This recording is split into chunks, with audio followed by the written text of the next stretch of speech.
কেমন আছেন? আলহামদুলিল্লাহ। আপনি কেমন আছেন? এখানে আছেন তাই না? ইতিমধ্যে রোদ আর গোলা দিতেই শুরু হয়েছে। রোদে মাথা পড়তেছে আর গোলা ভেঙে গেছে স্লোগান দিতেছে তাই না? তারপরে একটু চেষ্টা হয়ে যাবে লিল্লাহি তাকবীর, লিল্লাহি তাকবীর। আলহামদুলিল্লাহ, বলা ঠিক আছে। আলহামদুলিল্লাহ রাব্বিল আলামিন, ওয়াসসালাতু ওয়াসসালামু আলা রাসূলিল কারীম ওয়া আলা আলিহি ওয়া সাহবিহি আজমাইন। আজকে পবিত্র জুমাবার, একটু পরে ইনশাআল্লাহ আমরা সবাই জুমার নামাজে হাজির হব। সেজন্য দীর্ঘ কথা বলার সুযোগ নেই। কারণ 6টি জনসভা আজকে আল্লাহ হায়াত দিলে, সুস্থ রাখলে আমাকে এখানে করতে হবে ইনশাআল্লাহ। শুরু হয়েছে মেহেন্দিগঞ্জ থেকে, ইনশাআল্লাহ শেষ হবে ফরিদপুরে গিয়ে। রাস্তায় রাস্তায় বিভিন্ন জেলায় দোয়া করবেন আল্লাহ যেন সুস্থতার নিয়ামত এবং দায়িত্বও যেন আল্লাহ রাখে। প্রিয় ভারতবাসী, আমি যখন আসছিলাম তখন উপর থেকে নিচ দিকে দেখছিলাম। আমার কাছে দেখে মনে হয়েছিল একটি আলাদা একটা বাংলাদেশ। দেখে মনে হয়নি যে এটা বাংলাদেশের একটা গর্বিত অংশ। 54 বছরে এটা গর্বিত অংশ হতে পারলো না কেন?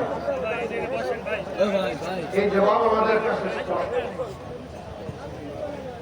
কোনো না কোনো দল অথবা ব্যক্তি এই দেশকে শাসন করেছে। শাসন থেকে কখনো এই দেশটা মুক্ত ছিল না। তারা যারাই এসেছেন, এসে বলেছেন অতীতে কিছুই হয় নাই, এখন আমরা সবকিছু করে দেব। তারা কি করে দিয়েছেন, কি দিতে পারেননি, এর সাক্ষী বাংলাদেশের 18 কোটি জনগণ আর বাউফলের জন্য বাউফলের ভাই এবং বোনেরা, জনসাধারণ।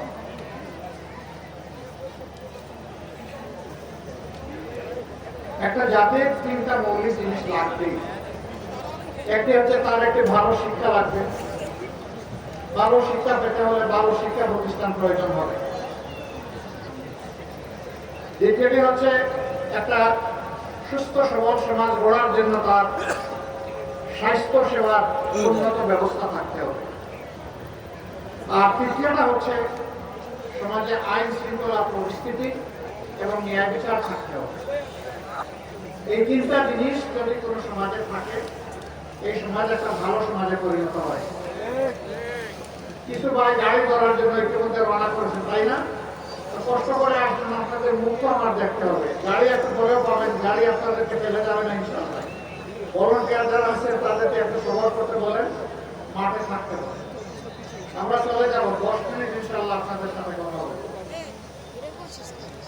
আমাদের সামনে দুইটি নির্বাচন একই দিনে হাজির, গণভোট, সাধারণ নির্বাচন। ইনশাআল্লাহ আল্লাহ আমাদেরকে হায়াত দিলে 12 তারিখ একটা নতুন বাংলাদেশের যাত্রা শুরু হবে ইনশাআল্লাহ। 54 বছরে এই রাজনৈতিক ব্যবস্থা, দল এবং আদর্শ আমাদেরকে দফায় দফায় দুর্নীতি, চাঁদাবাজি, মামলাবাজি, দখল বাণিজ্য, ফ্যাসিবাদ এবং বিচারহীনতা উপহার দিয়েছে। এই বাংলাদেশকে পাল্টে দিয়ে ইনশাআল্লাহ আমরা নতুন বাংলাদেশ গড়তে চাই। 13 তারিখে সূর্য উদিত হবে নতুন বাংলাদেশকে পিঠে নিয়ে ইনশাআল্লাহ। সেই বাংলাদেশে মহান রব্বুল ইজ্জত যদি আমাদেরকে সুযোগ দেয়, তাহলে যে সমস্ত ত্রুটি এবং দুর্বলতার কথা এইমাত্র বললাম, আমাদের প্রত্যেকের 2 হাতের 10 আঙ্গুলের থেকে পরিচ্ছন্ন থাকবে ইনশাআল্লাহ। চাঁদাবাজি আমরা করি না, চাঁদাবাজি আমরা কাউকে করতেও দেব না। দুর্নীতি আমরা করি না, দুর্নীতির জল আমরা কেটে দেব, কাউকে দুর্নীতি করতে দেব না। মামলা বাণিজ্য, এটাকে আমরা ঘৃণা করি, প্রশ্নই ওঠে না, কাউকে এই সুযোগ দেওয়া হবে না। বরঞ্চ অন্যায় মামলা করে কাউকে হ্যারাস করলে তাকেই শাস্তির আওতায় আনা হবে। অনেক সময় নিরীহ মানুষকে মিথ্যা মামলা দিয়ে তার জীবন ধ্বংস করে দেওয়া হয়, তার পরিবার ধ্বংস করে দেওয়া হয়, তার ভবিষ্যৎকে তছনছ করে দেওয়া হয়। ওদেরকে আমরা ছাড় দিয়ে কথা বলবো। এই বাংলাদেশ থেকে আর কাউকে ব্যাংকের টাকা লুণ্ঠন করে নেতা বনতে দেয়া হবে না, শেয়ার বাজার লুণ্ঠন করতে দেয়া হবে না, প্রজেক্টগুলো থেকে চুরি ডাকাতি করে বাংলাদেশের টাকা বিদেশে পাচার করতে দেওয়া হবে না। 28 লক্ষ কোটি টাকা চুরি হয়েছে, বিদেশে পাচার করা হয়েছে। আল্লাহ তাআলা আমাদেরকে তৌফিক দিলে মহান আল্লাহ সাহায্যে বিইজনিল্লাহ ওদের বুকের ভিতরে হাত ঢুকাইয়া পেটের ভিতর থেকে বের করে আনবো ইনশাআল্লাহ। সেই টাকা রাষ্ট্রীয় তহবিলে জমা হবে ইনশাআল্লাহ। এই দিয়ে যে এলাকা যত বেশি বঞ্চিত হয়েছে, যে এলাকাকে যত বেশি নির্যাতিত করা হয়েছে, সেই এলাকা থেকে ইনশাআল্লাহ আমাদের উন্নয়নের যাত্রা শুরু হবে।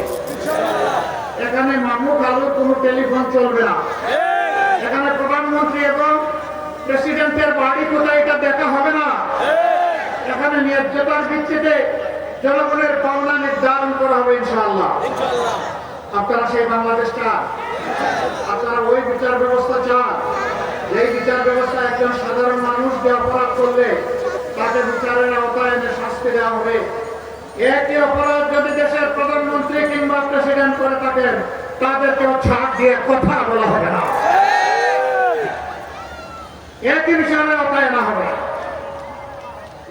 আমরা বরিশালে 21টা সিট, বরিশালবাসীকে অনুরোধ করব, আপনাদের যত বঞ্চনা, নদী ভাঙ্গন হয়ে সর্বহারা হয়ে যাওয়ার হাহাকার, আরো যত বঞ্চনা আছে, ন্যায্যতার ভিত্তিতে, ইনসাফের ভিত্তিতে আপনারা যদি আমাদেরকে সুযোগ দেন, আমরা কথা দিচ্ছি আপনাদের অধিকারের জন্য লড়তে হবে না, দাবি করতে হবে না, এটি আমাদের দায়িত্ব হবে আপনাদের ঘরে এসে এই উন্নয়ন পৌঁছে দেওয়া। আমি আপনাদেরকে কথা দিয়ে যাচ্ছি, যদি আল্লাহ আমাকে কবুল করেন, আমার জায়গা থেকে প্রথম শুরু করব। আমার বাড়ি সারা বাংলাদেশ। আমাকে লোকেরা জিজ্ঞেস করে আপনার ঠিকানা, আমি বলি সাধারণ পরিবহন সমগ্র বাংলাদেশ। বলে এটা তো ট্রাকের পিছনে লেখা থাকে, বলে আমি একটা ট্রাক, যে রাস্তায় যেখানে প্রয়োজন ওখানে আমার পৌঁছে যাওয়া আমার দায়িত্ব। সুতরাং ইনশাআল্লাহ সেইভাবেই আমরা 11টা দল ঐক্যবদ্ধ হয়েছি। আজকে এখানে মঞ্চে 11 দলের সম্মানিত নেতৃবৃন্দ আছেন, শহীদ পরিবারের গর্বিত সদস্যবৃন্দ আছেন, জুলাই যোদ্ধারা আছেন, আপামর বাউফলবাসী আছেন। আমরা সবাইকে বলবো, আমরা জুলাইয়ে যারা আন্দোলন করে, সংগ্রাম করে, বুক ছিটিয়ে, জীবন দিয়ে, পঙ্গু হয়ে লড়াই করে আমাদেরকে বাংলাদেশ এনে দিয়েছে, তাদের কারো লাশ, তাদের কারো রক্ত আমাদের হাতের উপরে, ঘাড়ের উপরে। এই ভার আমাদেরকে বহন করতে হবে, এই আমানত আমাদেরকে আদায় করতে হবে। তারা যে বৈষম্যহীন দুর্নীতিমুক্ত বাংলাদেশ চেয়েছিল, সেই বাংলাদেশ ইনশাআল্লাহ করতে হবে। এই গড়ার জন্য দুটি ভোট, প্রথম ভোটটা হচ্ছে গণভোট। এখানে কি বলবেন? হ্যাঁ। কি বলবেন? হ্যাঁ মানে আজাদি, না মানে গোলামি। আজাদি না গোলামি? আজাদি না গোলামি? ইনশাআল্লাহ বাউফলবাসী তার স্বাক্ষর রাখবে, সারা বাংলাদেশে হ্যাঁ বিজয়ী হবে ইনশাআল্লাহ। হ্যাঁ বিজয়ী হলে বাংলাদেশ জিতে যাবে, আল্লাহ না করুন হ্যাঁ পরাজিত হলে বাংলাদেশ হেরে যাবে। আমরা কি বাংলাদেশকে হারাবো না জিতাবো? ইনশাআল্লাহ হ্যাঁ ভোটের বিজয় হবে, আল্লাহ তৌফিক দেন। দ্বিতীয় ভোটটা সরকার গঠনের কারা করবে? যারা অতীতে দেশবাসীকে তাদের সততা প্রমাণ দিতে পেরেছে, এখন যারা দিতে পারছে, যারা অতীতে প্রমাণ দিতে পারে নাই, এখনো যারা পারছে না, জনগণের কাছে ভোট চাওয়ার অধিকার তাদের নাই। ভোট তারা চাইবে অতীতে যারা বাংলাদেশকে 18 কোটি মানুষকে সম্মান করেছে, এখনো সম্মান করে চলেছে তাদের সমস্ত অভিজ্ঞতা এবং যোগ্যতা দিয়ে। ইনশাআল্লাহ জনগণ 12 তারিখ তাদেরকে বাছাই করে নেবে। এটা বলতে হবে তারা কারা? আচ্ছা বলেন তো, জামাতে ইসলামে চাঁদাবাজি করে?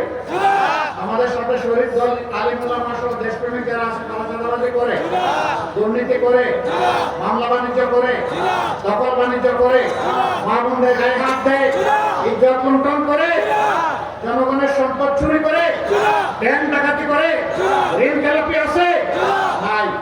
তাহলে কথা পরিষ্কার, ইনশাআল্লাহ আগামী বাংলাদেশ তাদের হাতে ইনশাআল্লাহ। এখন আমি এক এক করে পটুয়াখালীর 4টি আসন এবং বরগুনার একজন ভাই এখানে এসেছেন 5টি আসনে জনগণের পক্ষ থেকে 11 দলের পক্ষ থেকে তাদের হাতে ইনশাআল্লাহ প্রতীক তুলে দেব। প্রথমে পটুয়াখালী এক